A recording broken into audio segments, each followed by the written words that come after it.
As a kid, I was a bit of a cabbage. I would play a game right until it hits the end credits and then I'd lay it to rest on the shelf of dust-collecting, distant and ever-fleeting memory. It was only in my latter years that I actually took the time to envelop myself in what comes next, the unknown realms that exist beyond the main game, and often there would be more exciting storylines, bigger plot twists, interesting callbacks, and a whole load of other side missions. I mean, don't get me wrong, that's not always the case, and thus the idea was born. About 4 or 5 months ago, I decided that I would play through every single Pokemon post-game to definitively decide which is best and which is worst. Obviously, there are things to keep in mind like how old the game is and such, but I think this will make for a fun experiment. We're going to be ranking all of the mainline Pokemon post-games, and we're going to do so with science. But keep in mind, I didn't go to university, so more often than not, my science is flawed. Regardless, I'm going to be ranking the games on a set of different aspects to determine where they land on our post-game tier list. 1. Difficulty, 2. Storyline, and 3. Replayability, i.e. personal enjoyment, which is most likely going to be the main factor, and remember that part is subjective. You web gremlins often forget that word exists. And so without further ado, let's kick this off with Pokemon HeartGold and SoulSilver. The post-game commences at our house. We get given the SS ticket by Professor Elm at his lab, and from there we make our way over to Olivine City Port, where I run into Professor Oak, who upgrades our setup, so now we have the National Dex. So we board the SS Aqua, and as soon as we set foot on the ship, a strange man approaches and tells us that he's misplaced his granddaughter. I had to fight a bunch of the ship's crew and pretty intrusively wake one up from a nap to be granted access to where we find the missing adolescent. Her pops gives me a metal coat as thanks, and that little game of hide and seek actually made the trip go faster because all of a sudden we arrived at Vermilion City. We're in Kanto, baby, breathe it in. Much to see, much to do. I love that in these games they give those who didn't play the Kanto games a flavour of what this place has to offer. You can take on all the Kanto gyms and you can do them in whichever order you please, which is so sick. The first one on my radar was the Electric Gym. Lieutenant Surge, seeing him in the confines of this game was freaking awesome, by the way. We took him on, took him out, and took his badge. So next up I went to Silphco to retrieve an upgrade from one of the staff members, but I wasn't able to go up the elevator because the electricity was out, so I guess I'll buzz off elsewhere. And thus, I set my sights to the Psychic Gym. In Saffron, I fought Sabrina. We beat her and her team with relative ease, and we pressed on. In Celadon, we find Maylene at a cafe, participating in an eat-a-thon, and it seems like she's comfortably winning, which is hilarious because she's canonically 11 years old. Regardless, next up was the Grass Gym, which also just so happened to be in Celadon. Erica wasn't really all that difficult, to be honest. Aesthetic Gym, easy battle. I visited the gym in Cerulean, but the gym leader wasn't there. So I left towards the power plant where the manager tells us that someone has stolen a part of the generator. And because of that, there's a region-wide power outage. A police officer stops me and asks me to retrieve the item from a grunt who was last seen around the Cerulean gym. So after pretty easily defeating the crook on the Golden Bridge, I found the missing part hidden inside the gym by some water flows. When I returned the missing part to the plant, the manager was overzealous and gave me the TM for Charge Beam. Now, to get Misty back in her gym, we need to go and interrupt a date that she's on. So in addition to putting a spanner in her love life, we absolutely embarrassed her on her home turf, which is payback for being so damn annoying in the anime. From here we head back to Saffron, where we barge into an unsuspecting family's house to talk to the copycat girl upstairs. She asks us to help her find her lost Poké doll, which we do in return for a magnet train pass. The doll was at the Pokemon fan club, and strangely, outside the fan club, none other than Mr. Steven Stone stops us and lets us know that there's a Latios that's been spotted roaming Kanto. In Lavender Town, I entered the tower and spoke to a mysterious man who upgraded my Poké gear. Our next stop was Diglett Cave. However, there was a Snorlax passed the hell out, like full REM, unwavering sleep, and it blocked the entrance. In a cool callback, you need to change your radio to the Poké Flute channel to wake the beast. So then after doing that, we made our way to the Pewter City Gym, where we floored Brock with relative ease. In most gens, you get to re-challenge the same gym leaders you fought during the main story, so this is a particularly cool journey. You know, taking on a whole new set of gyms and leaders. In the Pewter City Mart, there's an old guy who just so happens to be in possession of the Rainbow Wings, so we snag that off him, consensually of course. And before using that to go look for Ho-Oh, I went to Mount Moon to battle our rival. Now, our rival has a Sneasel, Golbat, Magneton, Alakazam, Gengar, and their starter, which is a super well-rounded team. It made for a pretty difficult battle. And next up was the Poison Gym in Fuchsia City. Janine also had a cool team, but wasn't all too challenging. I found Blue on Cinnabar Island, but he wouldn't accept my fight until I had all of the other badges, and so with that as my new prerogative, I went to Seafoam and took on Blaine. But Blaine only had 3 Pokemon. Easy peasy lemon gym badge. So now I could go back to Cinnabar, where Blue accepts my challenge and tells me to meet him at the gym in Viridian. So I went back and one by one floored his Executor, Machamp, Arcanine, Rhydon, Gyarados, and Pidgeot. It was a thing of sheer beauty. Upon leaving Blue's gym, I got a call from Oak telling me to visit him in his lab. I did so, he gave me the HM Rock Climb, and I was on my way. We went to the power plant to catch a Zapdos, then bounced over to Cerulean Cave to catch Mewtwo. Moltres was hiding out at Mount Silver. Also, at the very summit of Mount Silver stood none other than Red, and he was ludicrously difficult. It was awesome. What a battle. Pikachu, Venusaur, Charizard, Blastoise, Lapras, and Snorlax. All between level 80 and 88, by the way. Crazy stuff. From there, we could go back to Okipoos and grab ourselves a Gen 1 starter, and from there, we could go back to Silphco, where we meet up with Steven. He has us choose between a red, a green, and a blue stone, and the color you choose here will determine which Gen 3 starter you receive. Anyway, after going on a date with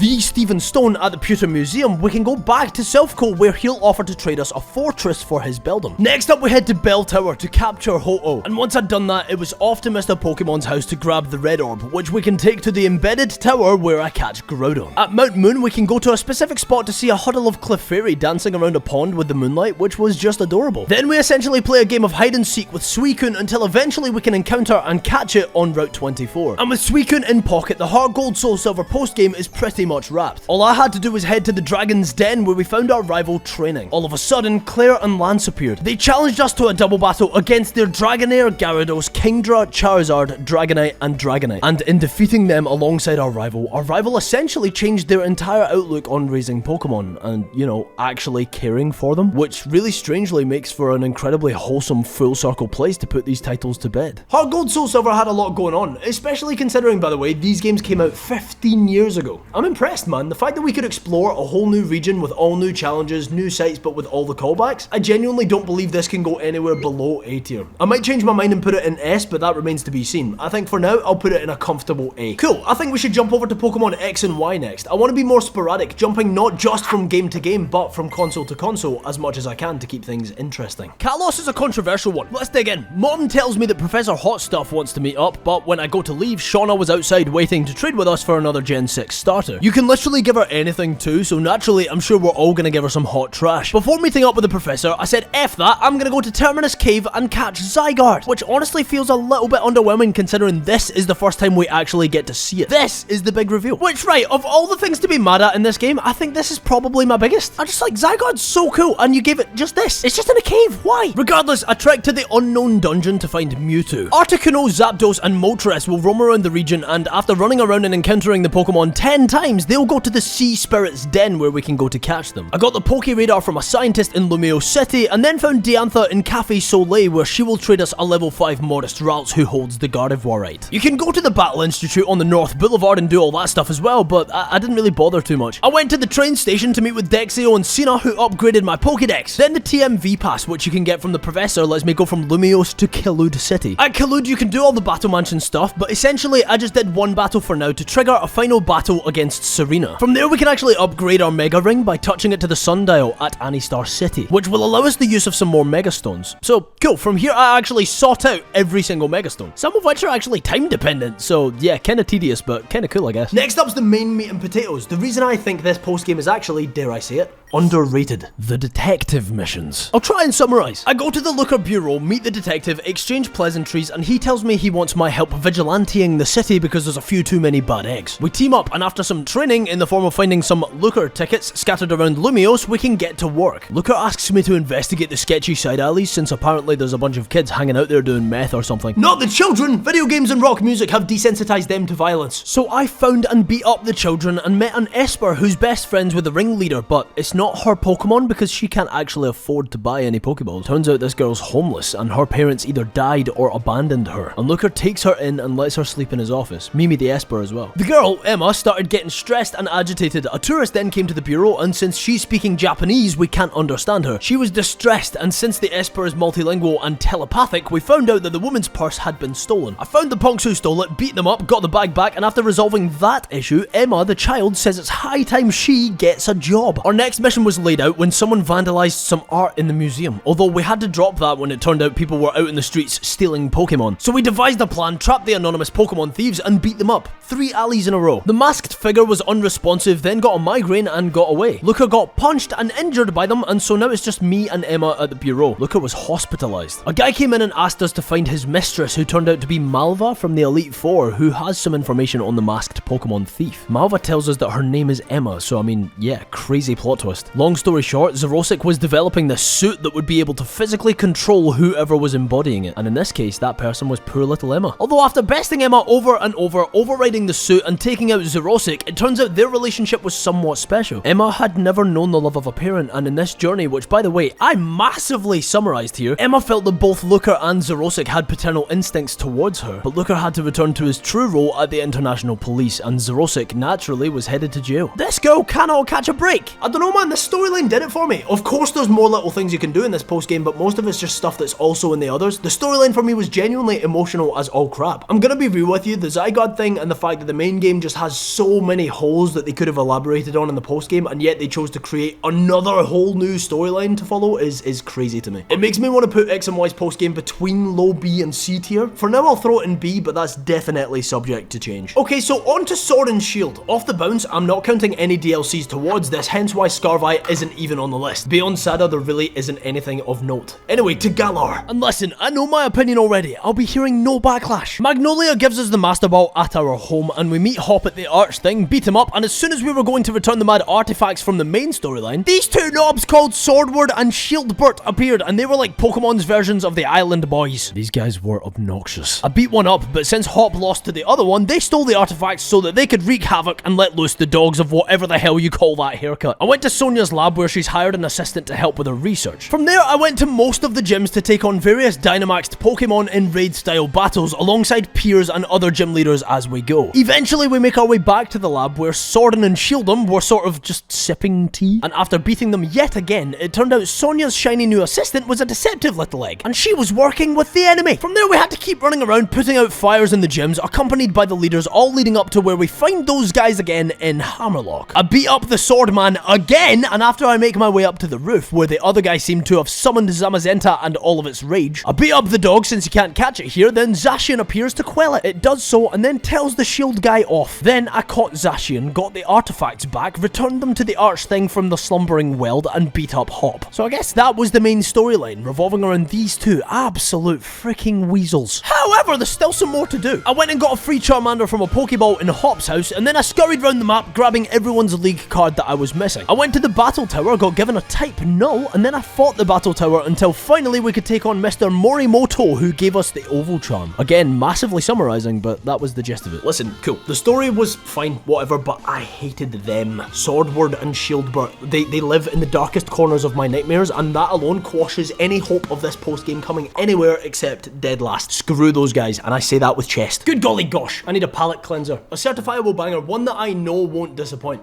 The Oras post-game. This is going to be an exciting one, so buckle in. It starts with our dad cancelling his plans with our mum so that he can be at the gym instead, in common Pokemon dad fashion. We're cut to a scientist in a lab worrying about the asteroid that's on track to collide with our planet, and then the Delta episode title hits the screen and I've got goosebumps. Back at our place, father gives us the tickets to go and watch the meteor shower that he was supposed to take Mumsy to, and as usual, he heads back to work. A girl called Xenia introduces herself outside of our place, and after chatting for a second, we go to Wally's, where we see him being bullied by a Team Magma admin and their grunties, one of which wanted to get their hands on my keystone, so I backhanded them with my Pokemon. I then got a call from Steven asking me to meet up at the Devon Core, so we head to Rustboro where Mr. Stone meets us outside. Apparently there's something incredibly urgent he needs to talk to us about in private, and before I could take my clothes off, he took me in to talk with his dad. I rebuckled my belt, and Stone Sr. told us tale of a war that occurred 3,000 years ago, and it was put to its end by a weapon that runs on the life force of Pokemon. We're asked to go to the Granite Cave to get some meteor shards, where Xenia just so happened to be waiting to battle us. And upon winning said battle, she hands us over the meteor shards that she'd collected. I brought the shards to the space station and handed them to one of the scientists, who explained that by combining the shards' infinitesimal power with a keystone, they can replicate the energy of Mega Evolution in their rocket to create some sort of warp in the way of the meteor to send it far away. Xenia appeared, shared her disapproval of their plan, and saw herself out. The scientist needs more meteor shards, this time from Meteor Falls. And when I get to the top of Meteor Falls, Steven had already collected the shards. We're then introduced to a lady who's said to be a descendant of the ancient Draconoids, and she explained that Lord Rizzaquaz was their savior. The old lady tells us that each generation had a lore keeper, and Xenia is apparently ours. Her mission is to revive the Sky Noodle to save our world once more. Steven then tells us to go back to Rustboro to meet him, and when we get there, we see a scientist being held hostage by a Team Magma cultist. Apparently, they stole a part for a link cable they were developing called a dimensional shifter. We head to Moss Deep Space Center, where off the rip, we need to 1v5 a group group of grunts. Then upstairs we found out that Team Magma want to explode the rocket, which, like, okay, so they want us all to go down with the ship, them included. I see. After beating the cultists to a pulpist, Xenia and her Whismer appear. The Whismer took the dimensional shifter from the Magma admin, and Xenia explained why she hates our plan. She essentially says that because all we'd be doing is redirecting the meteor, not destroying it, that another planet could end up paying the price. So in an act of valiant defiance, she crushed the part and left after being cursed out by the scientists. From here we head over to the Magma hideout where we see Xenia confronting Maxie. She snatches his keystone and tells us she's gonna head to the top of Sky Pillar and that I should join her. One of the Magma people gave me a camera uptight and asked me to stop Xenia. I'm so conflicted! I don't know what's right or what's wrong or what's left or what's right or what's cabbage or what's lettuce. Steven tells us to go talk to Wallace and find out how to remove the seal from Sky Pillar. And so when I get to Wallace, he tells me that only a descendant of the Draconoid people can open the seal. Well, that's lucky. North of Route 131, I met Wallace again at the foot of Sky Pillar and he challenged us to a battle. After smacking him up, I went into the tower to find Xenia, excited to see me. She led me up the tower explaining the story of Razaqaz. And after hearing all about the lore between Primal Kyogre and Primal Groudon and how Ray has been the Earth's savior more times than one, Xenia tells us at the top of the tower that she wants me to come and help her summon the snake. She looks to the sky and exclaims that she can't wait to see her Aster that she once lost, which is specifically weird because that's the Whismer's name and it's standing right next to her. It suddenly turns to day and Xenia summons Rayquaza. She's gathered all the necessary keystones for Lord Raymond to call upon his Mega Evolution powers, but nothing seemed to happen. As Xenia was gonna give up, a meteorite in my backpack started shining. Turns out, that was Rayquaza's Megastone! I proceeded to catch the beast, Xenia got surprised and jealous, challenged me to a battle, and ironically, Rayquaza Falcon punched her entire team. I got on Rayquaza's back and pile-drived through the meteorite, which was now revealed to be cocooning Deoxys inside. And after just an insanely intense encounter, we go on to catch Deoxys as well. All was made right, and we see everyone going back to their safe and normal lives, which brings the Delta episode to an end. Wow.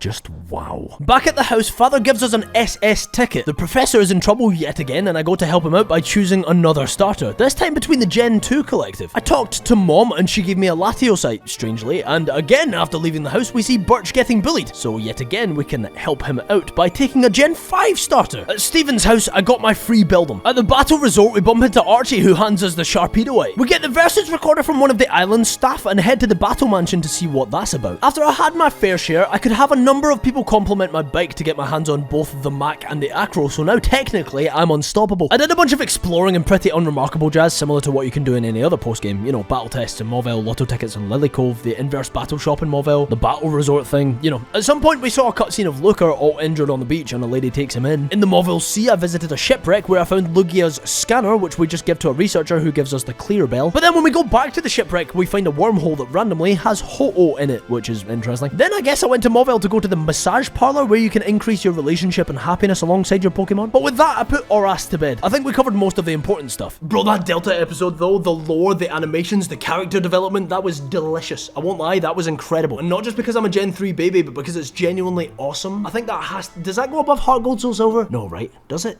I mean, listen, okay, I'll put it behind them, but barely, and again, that's very subject to change. I need to sit with this one. Okay, so now I'm gonna send it in a post-game that I've never even played. Black and White 1. We start off at the house where Lucar's downstairs, literally dressed as my mum. He breaks out of his disguise and reveals that he's on a mission to capture the 7 Sages now that Team Plasma has been disbanded. He gives us a Super Rod, Cedric upgrades our Dex to the Nat Dex, and Juniper, after seeing my Dex progress, gives me False Swipe. We can then head off to Relic Castle to grab the Rage Candy Bar from the Professor, which is what we need to awaken the Zen Darmanitan. Regardless, through some quicksand traps and an underground temple, I found Sage number 1 hiding out. After speaking with him, Lucar appeared and took him away. I caught Volcarona, then went to Marvelous Bridge, where you can talk to a guy and buy a Magikarp for 500 quid, just like old times, eh? The Shadow Triad show up and say that Getsus was in hiding, but apparently he wants us to have the Adamant Orb, the Lustrous Orb, and the Grisius Orb for whatever reason. And our adventure took us to a lab on Route 15 where some scientists got really excited about something called Poke Transfer, but the NDS servers were shut down about a decade ago, so I guess I'll never know what that was. I found Sage 2 on Route 14 and then went to Undella Town and fought some boy on the far east side. This is one of those come back each day of the week and fight a different family member type deals. In Undella 2, my future ex-wife Cynthia showed up to dance the dance of battle, and so after flirting, fighting and kissing, I went off towards the giant chasm to, get this,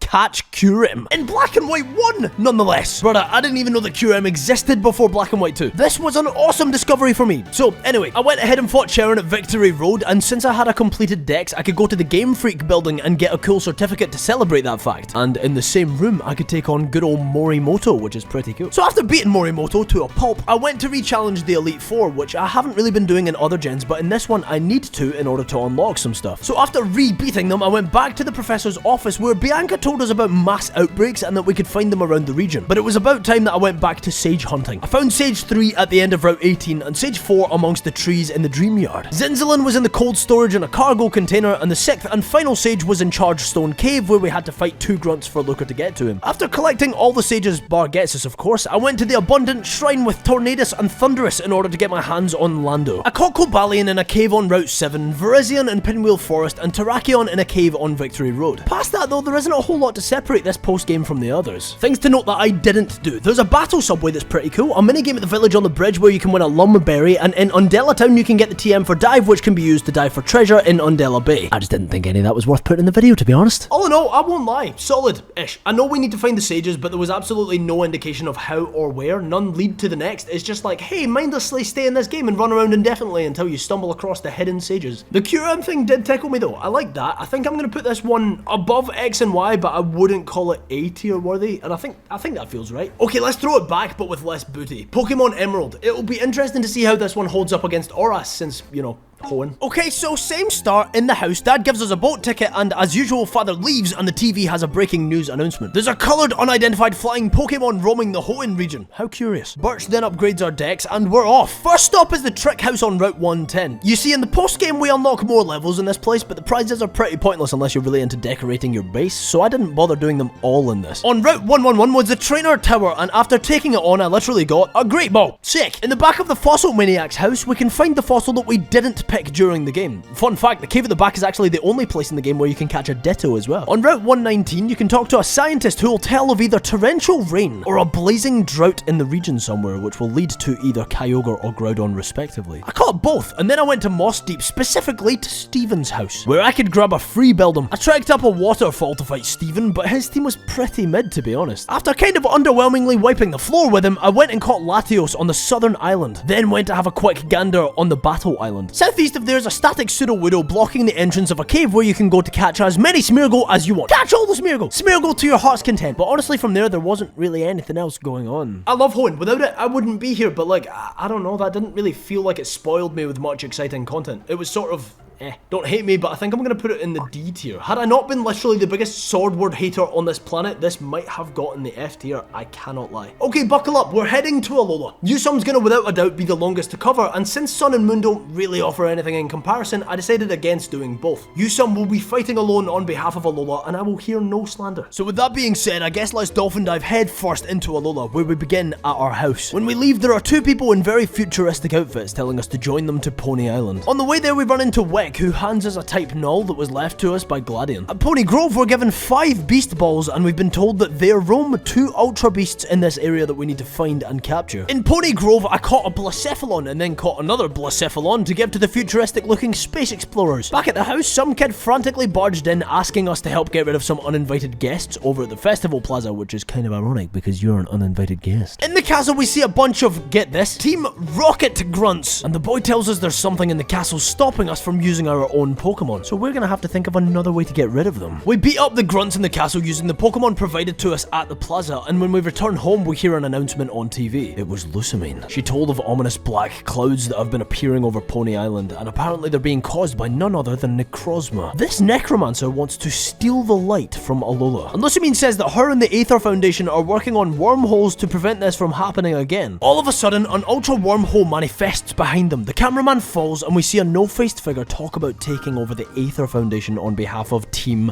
Rainbow Rocket. What the hell's going on? Without hesitation, I sprinted to the Aether Paradise. Inside, Lily and I take out a whole charcuterie board of rocket grunts before Faba got in our way to stop us. This guy, man, no loyalty to literally anybody. So to teach him a thing or two, I gave him the proverbial backhand, wiped his team out, gave it a hawk tua, and continued into the castle. But we were pretty quickly caught by some more grunts. Guzma then appears out of nowhere to lend a hand, and we best the grunts in a spot of double battling. After winning, they opened some of the previously mysteriously closed doors for us. Now, past the first set of doors was an army, a sea of rainbow rocket grunts. I cracked my knuckles ready to go to town on them, but after having my way with just one, the rest saw what I was capable of and ran away. Through each door in the castle was a different set of puzzles and battles, all leading to different quadrants. Through the first two doors that I explored stood both Archie and Maxie respectively. Like the Archie and Maxie from Hoenn. Archie's team consisted of Mighty and a Sharpedo, Crobat, Muck and Kyogre, which I thought was freaking awesome. Maxie had a Mighty and a Camerupt, Weezing, Crobat and Groudon. Next, through the second set of doors were Cyrus and Lysandra. Bro, this is awesome. It's like the round table if all the knights sucked. Cyrus had a team of Houndoom, Honchkrow, Weavile, Crobat and Dialga. And Lysandra had Mienshao, Pyroar, Honchkrow, Mega Gyarados, yes, Mega, in Alola, and Xerneas. Bro, the content, so much delicious content. Anyway, after besting Lysandra, just like what happens back in X and Y, he has me choose a button behind him, unknowing of what it might trigger. I clicked the one on the right and the mirror from the bedroom on the bottom floor disappeared, revealing a switched off teleporter. At the back of Cyrus's office was a device that activated the teleporter when we use a galactic key on it, and when we actually get to the teleporter, Getsis pops out. What the hell is happening? Getsis explains that he wants to purify the world, and to do so he needs to set his leader at Rainbow Rocket up as king, so that he could reign as the most powerful being, whatever the hell that means. Anyway, obviously we fight him and his team of Koffa, Grigus, Hydreigon, Buffalant, Bisharp and Zekrom. I beat him to a pulp, and in a fit of rage, Getsis strikes Lily and tells us to throw away our Pokeballs or he'll hurt her even more. Out of nowhere, Colress comes through and rescues Lily and sends Getsis back to his world before we proceed to take the teleporter. On the other side, the mastermind behind all of this is revealed to be none other than Giovanni. He elucidates everything and says that his plan is to use the advanced research facility and technology of the Aether Paradise to take over this world. He had also put the president to sleep, and when she awakens, she'll be under his command. But after beating him and his team of Dugtrio, Nidoking, Nidoqueen, Rhyperior, and Mega Mewtwo, which by the way, what? He dramatically disappears and the Rainbow Rocket Castle returns to the regular old Aether Paradise. Whatever mind control Madame President was supposed to have been under was obviously lifted too as she woke up. We confronted Faba and the president demoted him back to an intern, and just as we think Team Rocket's done, it cuts to Giovanni lurking around a corner. He admires our power and uses the dimensional thingamajig to find another realm to try and conquer. And with that, the Rainbow Rocket episode was wrapped. What on earth? Alas, there's still more to do. So, first thing on the list was to go and talk to Colress at a lab who asks if we've heard of Genesect. He then hands us the Douse, Shock, Burn and Chill drives before telling us about the battle facility in Pony Island. Next, I went to the battle tree where I bumped into Blue and freaking Red from Kanto. Just like holidaying here in Alola, no biggie. They want to get a taste of a real Alolan champion, but like take me out to dinner first, you know?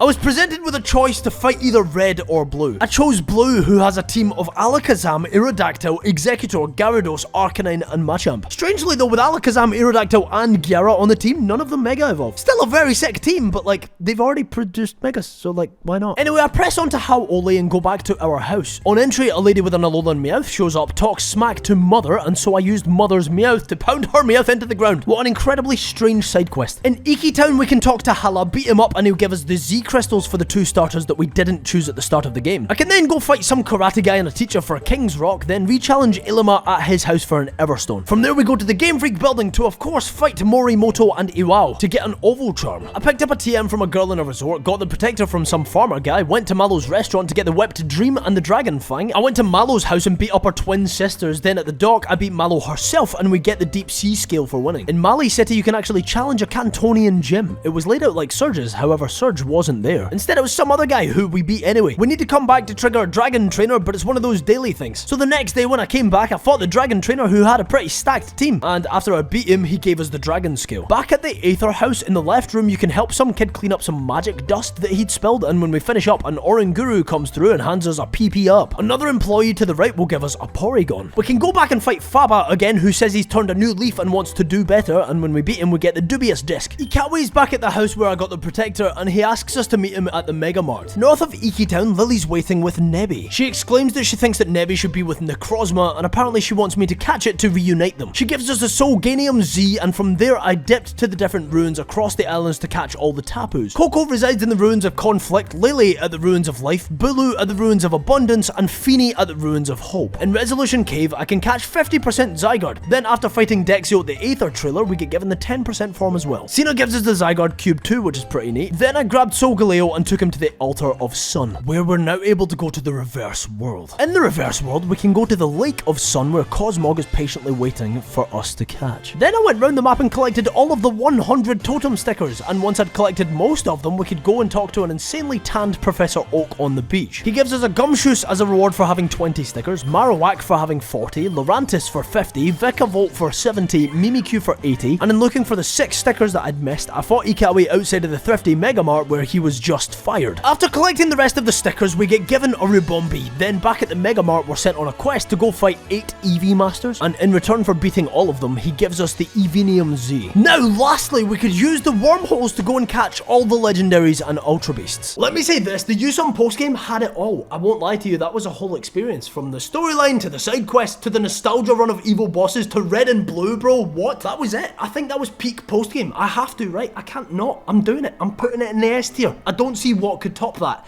And if you weren't aware, that was foreshadowing. So in terms of Gen 4, aside from HeartGold and SoulSilver, we're only going to be playing one postgame, and it's obviously going to be Platinum. However, in terms of Sinnoh, technically, we'll be playing 2. But we'll get to that. For now, we leave our hometown to go to find Professor Rowan and upgrade our decks. Surprisingly, Oak shows up and Rowan gives us the Poképad. I then made my way to the Battle Park to see Oak again, and he upgrades our watch, giving us the Trainer Counter app. At Eterna, we find Oak yet again in a house, and this time he gives us an upgrade. I then went to Snowpoint so that I could take the ferry to the newly unlocked Battle Island. Lo and behold, Barrett was there waiting to give us a tour. We ended up bumping into Flint and Volkner, and we challenged them to a double battle. So after winning, we had a little meander around the island. There was the Battle Tower, the Battle Factory, the Battle Arcade, the Battle Castle, and the Battle Hall, each of which specialise in a different style of battling where you can earn BP points in return for some cool items at the battle market. I went from here to Route 227 where there seemed to be volcanic ash polluting the sky. I bumped into Crasher, Wake and Barry, and Wake seemed to be getting ready for some kind of tournament, and I guess contextually, Barry has decided to apprentice for the Great Crasher. I ran into Buck further up the volcano and he asked me to patrol Stark Mountain. Apparently there's a magma stone that Team Galactic are after, and so we should aim to find it first. In the main game, Cyrus, of course, secludes himself and commits to a life of solitude in the Distortion world, and I guess as a result of that, in the cave we find various galactic admins all frantically trying to make sense of it all, and they want to go to the Distortion world to save Cyrus. Which, by the way, did you know that Cyrus is 27 years old? This guy is 27, bro! Anyway, after the admins left, I followed a couple of grunts deeper into the cave, and Buck eventually joins me. We found our way to the depths where it seems like Team Galactic have gotten their hands on the magma stone. In the cave was a Krogunk who turned out to be Looker in disguise. Of course it is, and he's just waiting to make his arrest. After that incredibly strange ordeal and some galaxy cultists being arrested by a police frog, Buck put the magma stone back. From here I went back to Buck's house where I could re-challenge a bunch of the gym leaders. In the cave where Looker arrested Team Galactic was a Heatran that I caught, so then I made my way to the Battle Resort where I could go and talk to this random short-sighted kid who, get this, gives you a villa. A whole ass villa, like a house. You can also catch the legendary roaming birds, which is always a faff, but rewarding once you get them. Of course you'll have to do a lot of route resetting, but that's to be expected. I then went to Mount Cornet to grab the Lustrous and Adamant orbs, and from there I went to Celestic Town to talk to Cynthia's grandmother. And I'm starting to see where Cynthia gets it, man. I might slip up and give her my fax number.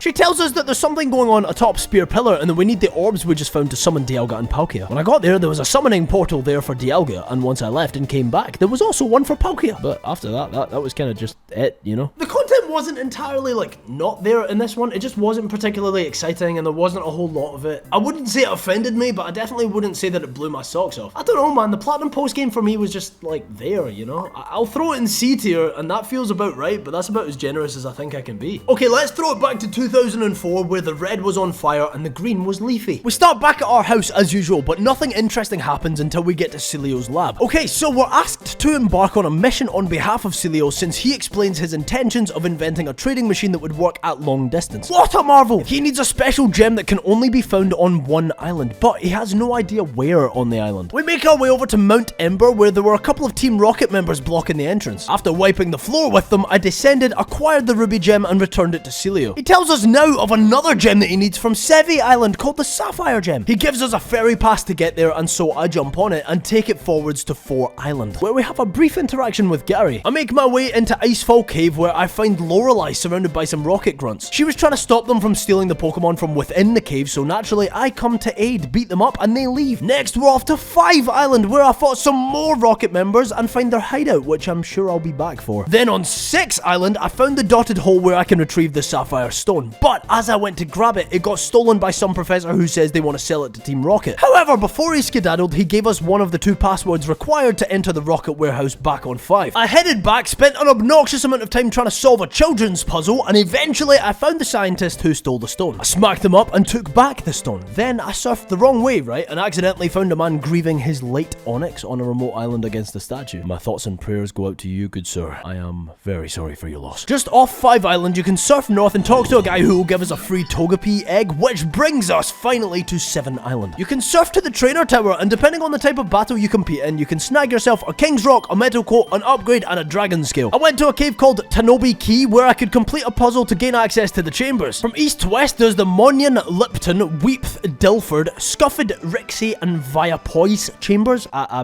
probably butchered all of those. But essentially, this is where you can grab Unknown. At the end, we return the Sapphire to Celio, and with the stones in hand, he now allows us access to trade Pokemon over to Ruby, Sapphire, and Emerald. From there, I went back to the mainland to go through Cerulean Cave, and I caught Mewtwo. Listen, I know it wasn't the Delta episode, but for its time, I'll say it, FireRed, LeafGreen have a good post-game. There's an objective, there's content. I was quite pleasantly surprised. I think I'm going to put this in the B tier. Probably somewhere near but above X and Y. Okay, hear me out. I intentionally left Black and White 2 until later. I felt it necessary to run both in this because they were actually super different. So with that being said, is this one actually better? I guess we're about to find out. Cedric Juniper shows up and upgrades our decks, and when we leave we're met with Hugh, who tells me there's a Zoroark wandering around Victory Road. With that info, I headed off to chase it until it eventually led me to N in Team Plasma's ruined castle. N and I have a battle in the castle, and we defeat him and his Zekrom. Next, I made my way to Route 8 and fought the Shadow Triad, when they popped up on a bridge and claimed they wanted vengeance for Getsus. These battles were kind of easy, but 2 of them were rotation battles, which is nifty. Makes it a little bit interesting. Next up, I went to Dragon Spiral Tower, and after an incredibly cool cutscene, I caught Zekrom. I then went to Route 22 and stopped to catch Terrakion on my way to the Giant Chasm, where I caught Kyurem. Then, after catching it, we picked up the DNA splicer that seemed to have dropped where it was stood. Interestingly, we can also see Getsus's cane on the side, which is a subtle hint towards his control over Kyurem, I think. Pretty cool. Then, after leaving it, I progressed to Flossessy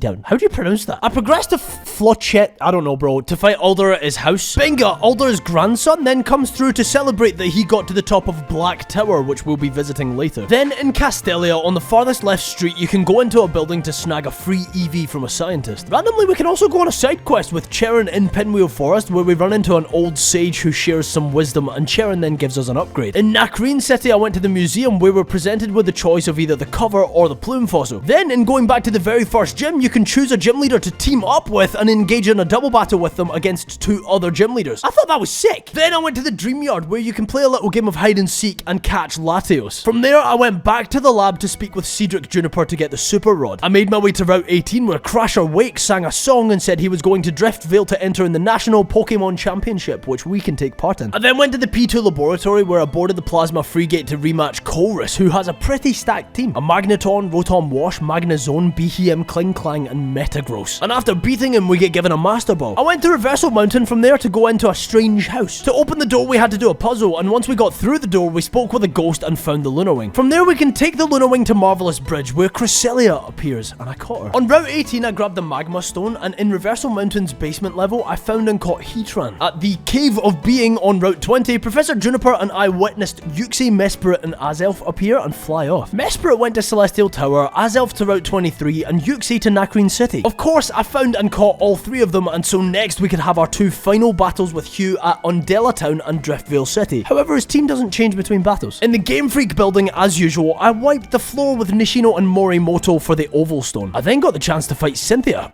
my future ex-wife. That was also in Undella Town, and she was strangely really easy. She had a lot of common weaknesses and wasn't all too highly leveled. Then I went through Black Tower, all 10 areas, and at the end we defeated Benga to win ourselves a shiny Gibbo, which gives us back in Flossessy Town at Alder's house. Man, you know what? I'll say it, there was a lot of content there, especially in comparison to Black and White 1. Character callbacks, the legendaries feeling just slightly more personal, like the Cresselia feat, the Lake Trio, and even just a little game of tag with Latios. Then we get a shiny Pokemon to wrap it all. I don't know, man, that tickled me in the right way. I'm gonna give that a solid A tier, I think. It doesn't quite beat HeartGold SoulSilver, but I mean, it didn't leave me unsatisfied. I would say A feels good. Now, I wanted to save this one for last because sure, I've already played it, and sure, I already know what's gonna go down, but I wanted to refresh my memory of the others so I could make an informed decision as to where this game sits. Pokemon Legends Arceus. Let's talk about it. So we begin with Akari telling us to head to the Survey Corps office, and when we get there, Silene and Laventon talk briefly on the progress of the Pokédex. That's all before young Master Volo interrupts to expend his evergreen knowledge on the legends of Hisui. So from here we're tasked with conducting some research, and we make make our way to the Obsidian Fieldlands, specifically towards a patterned rock where Volo mentions the name Arceus, and exclaims that we must locate all the plates as he believes they hold a significance in finding Arceus. So we follow Volo to a pond where the Alpha Heracross usually resides, and out of nowhere, an Alpha Vespiquen roars a mighty roar, forcing us into battle, and once we win, we obtain the stone plate, which is funny because you're quad weak to stones. From there, we're told to head to the ancient retreat to see what knowledge Kogita might have on these mystical plates. So we make our way, chat with Kogi, and she tells us Tail/bestows the mission of finding 5 separate plates. So with no hesitation, I headed back to Jubilife Village, where upon arrival, none other than Kamado is waiting at the gates to tell me to meet him at Prelude Beach. We headed there, and there he was, stood at the edge of the dock in his metal pajamas. He demands we face him in battle, and so after absolutely obliterating him and his team of Golem, Snorlax, Clefable, Heracross, and Hisuian Breviary, he handed us the fist plate. With that concluded, we headed straight for the Coronet Highlands, where Polina and Irida seem to have a little squabble, before we head to the Lava Dome Sanctum, where a pretty agitated Heatran resides. But see, since during this fight a bunch of mud balls scatter on the floor, catching the little lava frog wasn't too difficult at all. Still incredibly cool though. We obtain the iron plate and head on our way, towards none other than frickin' Melee. He and Caliba tell tale of Cresselia, and so I head just beyond them where the Crest fight commences. Now this one's super interesting because her attacks literally invert your controls. Again though, it didn't take all too long before I captured her, and with that we obtained the Dread plate. Next I headed over to Snowpoint Temple, where I got lost for an obnoxious amount of time before eventually realizing that where I needed to go was directly at the beginning of this place. So I came back and went into the little room off the side of the starting room to find a wall inscribed with a Gigas. Adaman and Sabi come through to tell tale of the mighty Reggie who crafted the lands, and since I already hold the Iron Stone and Icicle plates, the door opened for me, revealing another set of stairs, at the bottom of which stood tall and proud the very beast in question. And so we were thrust into battle. So after lowering Gigas' HP enough, I hucked one single Ultra Ball and the behemoth was mine. We obtained the blank plate for our victory, and it's on to the lakes. I caught Yuxi, Azelf, and Mesprit in a sum total of about 4 minutes, and upon capture of the third of the trio, we find ourselves the Draco plate. Kogita asks us to gather some wood for some reason, and so I went to where wood is, picked some up, and headed back to the ancient retreat, gave Kogita my wood, and without quite knowing what she was giving me, Mistress Kogita handed me the pixie plate, and then claims that she's been using it as a literal plate. My guy, that's like 1/18th of God. Show some respect. We then meet up with Volo at the foot of Snowpoint, where we observe a broken statue of Dialga and Palkia. Volo then tells tale of a Pokemon called Giratina, and after claiming to feel the energy of deity, he tells us to meet him at the Temple of Sinnoh, at the peak of Mount Coronet. We make haste, and when we reach the top, surely as ever, Volo would be stood, waiting, admiring, basking, feeling. He's acting strange. He then talks on how he needed my help to find all the plates. However, of the 18 plates required, we only have 17. But you see, my friends, Volo knew that already, because lo and behold, he was in possession of the final plate this entire time. In an act of literal defiance to God, our boy Volo grins, and in one swift movement, he strips off his clothes, hat included, and throws them out of sight, seemingly gels his hair, and in a full 180 reveals his true intention of subjugating Arceus' full power and creating a new, better world. Brother looks like Cynthia, but sounds like Cyrus. So we're forced to challenge him to battle, and his ludicrously impressive team of Spiritomb, Roserade, Hisuian Arcanine, Lucario, Togekiss, and Garchomp. It really wasn't an easy fight, but we did emerge victorious. Volo then giggles to himself in a way that gives me goosebumps. And on losing, his rage builds. He calls me an outsider. He smiles once more through his rage, knowing that it's not quite over. Can't you feel it? He says. The chill creeping through your veins, the eldritch presence icing your heart. And in a feat of sheer and unadulterated badassery, Volo unflinching leans in as the shadow emerges from the silence. A void of darkness revealing none other than Giratina, here to fight Volo's corner. And he demands Giratina to strike me down. This battle's crazy. Everything about it, the music, the scene, the storyline. Anyway, we actually managed to take down Giratina. However, as it's going down, the demon, in a second wind unlike any I've seen before, grows angry and recalibrates quicker than ever. Not only that, but it becomes Giratina Origin form, which we now also have to subdue. Absolutely insane, and with one Pokemon remaining on very little HP, I managed to take Giratina Origin down. Sweating, crying, throwing up. Do not talk to me for 3 to 5 working days. Volo, shocked and defeated, concedes. He hands me the spooky plate, and with that, my Celestica flute transforms into the Azure flute. Volo swears revenge and walks off into the distance. I look to the skies, and the final mission, the deified Pokemon, appears. I played the Azure flute for the first time atop the pillar, and nothing happened. A message on my Arc phone says, seek out all Pokemon, and with that, we're left somewhat to our own devices. However, don't think it's over yet. There's still so much to do here. The first of which is to head back to Jubilife Village, tell Laventon about everything that went down with Volo, and get given the mission to hunt down Giratina. Before that, however, I headed into the Survey Corps offices where Kogita was lurking. She tells us tale of the three genies, Tornadus, Thunderous, and Landorus. I also head into Laventon's office because in talking to him, he'll hand us the two starters we didn't choose before. Now from here, I opted to bounce through to Turnback Cave because that's where our demon friend Giratina is hiding out. Without a ludicrous amount of fuss, we managed to catch it, and laying in place was the Grishus Core, which is the item that allows Giratina to change forms. We take it and get on our merry way. The next part was tedious, but in a fun way, for you see, we need to chase down and catch the genies. First I went for Tornadus, who caused me issues, man. He'll only show up during a blizzard at the Alabaster Icelands, and I kept dying to this thing. Eventually I caught it, then went to the little island where Infernape is to catch Lando. Once I'd done that, it was time for Thunderous. Two things to note about these fellas. One, resetting for the correct weather is tedious and long. Two, bring smoke bombs. It makes the actual encounters / catches so much easier. Regardless, with my hands finally on all three, I had to conduct research on them, and we had to get each of their respective research levels to 10 in order to progress. It took a second, but once I'd finished that, I could head back to Kogita and show her what I'd learned. Then, out of nowhere, Kogita reveals that the three genies we've all grown to love have a sister. Excuse me? Bruv, what? On her cloud of love, Enamorous floats down, and for the very first time we get a look at her in all of her,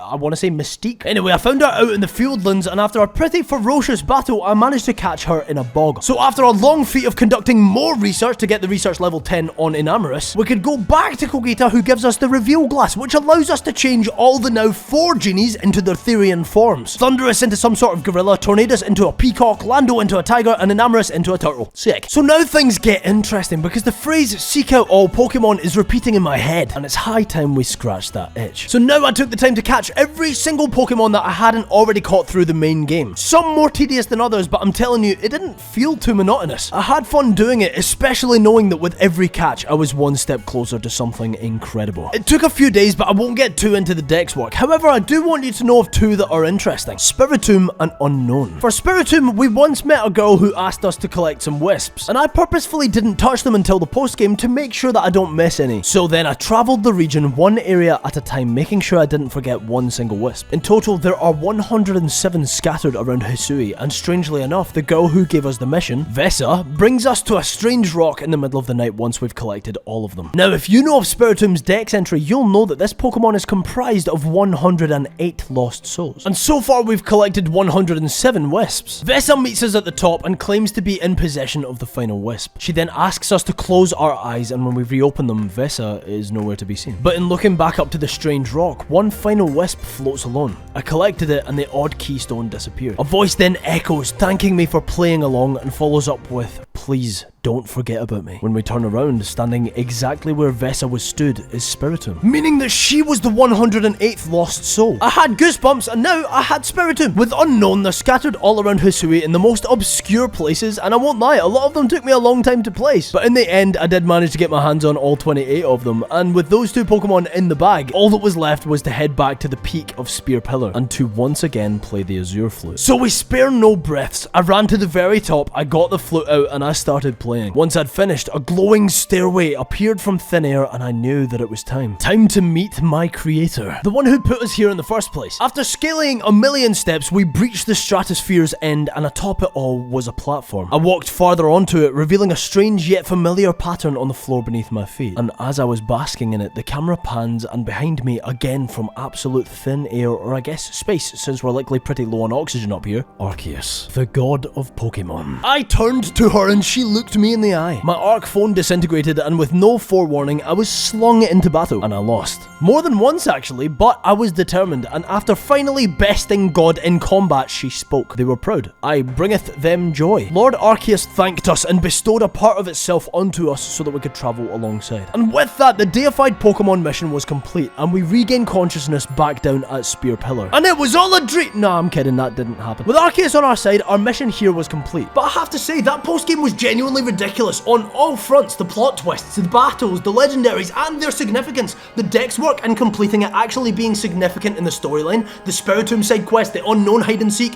a new genie, all leading up to such a freaking cool battle with the literal god of Pokemon. I'm sorry, but that confirms it. PLA goes to the top of my list without question. It has to. I genuinely don't know how the Pokemon Company will ever top this. How could they? But listen, I'd love to know your thoughts. I would love to know where you guys would place all the postgames, so drop a comment. Regardless, I appreciate you for making it to the end, and I'm sure I will see you in the next one. Thank you so much for watching.